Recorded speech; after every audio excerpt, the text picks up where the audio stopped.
এই তারেক রহমানের এই অবৈধ ক্ষমতা এই জনগণ আর মেনে নেবে না। জনগণ রাস্তায় নেমেছে, আন্দোলন করে তারা নতুন ইলেকশন করে নতুন সরকার গঠন করে আবার ঘরে ফিরবে ইনশাআল্লাহ। উপদেষ্টা ছিল, কিন্তু সে কি করে আবার এখন পররাষ্ট্রমন্ত্রী হয়, এ দ্বারাই আমরা বুঝতে পারি যে সে উপদেষ্টা পরিষদে গুপ্তভাবে ছিল এবং সম্পূর্ণটা একটা দলের হয়ে কাজ করছে। পরিকল্পিতভাবে জামাতকে পরাজিত করার জন্য এই ইঞ্জিনিয়ারিংটা রাত 10টার পর থেকে শুরু করছে। রিজওয়ানা এবং স্পষ্ট করে দিয়েছেন খলিলুর রহমান, যেহেতু তারা ইঞ্জিনিয়ারিং করে তারেক রহমানকে অবৈধভাবে ক্ষমতায় বসিয়েছে, এই জন্য বিএনপি সরকার অবৈধ সরকার, তাদের কথা মতো অবৈধ সরকার। আর এই অবৈধ সরকারকে এই জনগণ আর চায় না।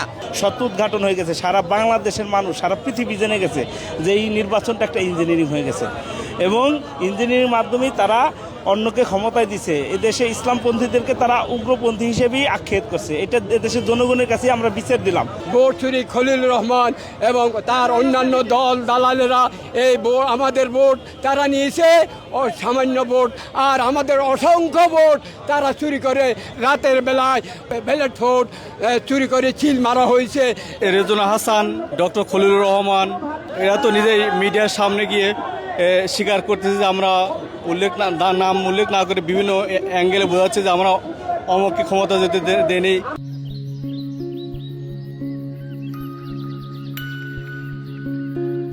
বাংলাদেশ জামাত ইসলামী সেক্রেটারি জেনারেল তিনি স্পষ্ট করে বলে দিয়েছেন, রেজাল্টকে তারা ফ্লুরিড দিয়ে মুছেছে, যেখানে 1000 ওখানে এটাকে 100 বানিয়েছে, যেখানে 2000 এটাকে 200 বানিয়েছে। এইভাবে করে বাংলাদেশ জামাত ইসলামীর ভোট তারা কমিয়েছে এবং বিএনপির ভোটকে বর্ধিত করে তারা রাতের আধারে কালো পন্থা অবলম্বন করে, অবৈধ পন্থা অবলম্বন করে রিজওয়ানা আজকে খলিলুর রহমানরা স্পষ্ট করে দিয়েছেন তারা কিভাবে ইঞ্জিনিয়ারিংটা করেছেন। পরিকল্পিতভাবে জামাতকে পরাজিত করার জন্য এই ইঞ্জিনিয়ারিংটা রাত 10টার পর থেকে শুরু করছে। জামাত প্রত্যেকটা আসনে বিজয় হয়েছিল। আমরা এটার বিচার চাই। ইঞ্জিনিয়ারিং এর যেই তারা রাজসাক্ষী হিসেবে এটা স্বীকার করে নিয়েছে, এটা তাদের স্বীকারোক্তি, এটা আমরা বলছি, কিন্তু আমরা এতদিন রাজপথে আসেনি। তারা যখন স্বীকারোক্তি দিচ্ছে, এটার ভিতরে আরও অনেকেই জড়িত আছে। আমরা এটা আশা করি এদেরকে তদন্ত করে বের করবে এবং এই দেশে আইনের প্রতি আমাদের শ্রদ্ধা আছে, তারা আইনিভাবে তাদেরকে তদন্ত করে বিচারের আওতায় আনবে। এই রমজান থেকে আন্দোলন অব্যাহত রাখবো, ঈদের পরে আন্দোলন তীব্র থেকে তীব্রতর হবে ইনশাল্লাহ। এবং এই অবৈধ এই ভোট চুরি করে যারা ক্ষমতায় এসেছে তাদেরকে পতন না করা পর্যন্ত আমরা এই রাজপথ ছাড়বো না। এবং জুলাই সনদ নিয়ে যারা প্রতারণা করেছে জাতির সাথে, এই প্রতারকদের উপযুক্ত শাস্তি না হওয়া পর্যন্ত আমরা এই রাজপথ ছাড়বো না ইনশাল্লাহ। এই যে রেজওয়ান, তারপরে পররাষ্ট্র উপদেষ্টা নেতৃত্বে একদম সূক্ষ্ম ইঞ্জিনিয়ারিং এই বর্তমান সরকারের পরিকল্পিতভাবে প্রত্যেক আসনে জামাতের প্রার্থীকে পরাজিত করার জন্যে একদিকে গণনার কারচুপি করেছে এবং প্রত্যেকটা রেজাল্ট শিটে ডাবল ওভাররাইটিং করে এবং অনেক এজেন্টদেরকে প্রতারিত করে আগেই সাইন নিয়ে নিয়েছে।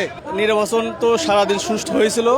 লাস্ট আমরা রাত 9টার পর দেখতে পেলাম যে অনেক সময় নির্বাচন রেজাল্ট আপনার ফলাফল প্রকাশ করার অনেক সময় স্থগিত করে দেয়। এর পরবর্তীতে যত সব রেজাল্ট জানতে পারলাম সব বিএনপির পক্ষে, সমস্ত রেজাল্ট তাদের পক্ষে চলে যাচ্ছে। এতে বোঝা গেল যে 2 ঘন্টা যখন সম্প্রচার বন্ধ ছিল, তাতে বোঝা গেল 2 ঘন্টার মধ্যে তারা সমস্ত কলাকৌশল অবলম্বন করে ইঞ্জিনিয়ারিং করে তারা রেজাল্টটা প্রকাশ করতেছিল। সুষ্ঠু নির্বাচনকে কলঙ্কিত করে দিচ্ছে আমাদের কেয়ারটেকার সরকারের নির্বাচন কমিশন। আমরা দেখতে পারতেছিলাম যে ঢাকা থেকে ট্রেনে, লঞ্চে, বাসে, হেঁটে অনেক মানুষ দেশে যাইতেছিল ভোট দেওয়ার জন্য এবং সবাই জামাত ইসলামের পক্ষে মিছিল দিতে যাইতেছিল। যতটুকু আমরা দেখতে পারছি, বুঝতে পারছি, ঠিকই জনগণ, বাংলাদেশের 18 কোটি জনগণ দাঁড়িপাল্লায় ভোট দিয়েছিল।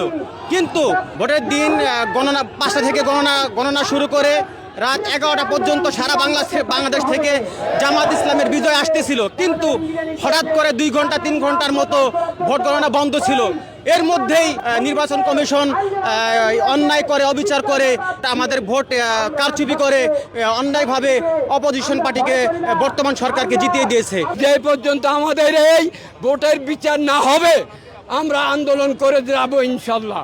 যে আমাদের জুলাই আন্দোলনের বাস্তবায়ন না হওয়া পর্যন্ত আমরা মাঠে ময়দানে রক্ত দিব, প্রয়োজনে আবার রক্ত দিব, তবু আমরা সবাইকে নিয়ে আন্দোলন করে যাব, আমাদের কাজ বাস্তবায়ন করব।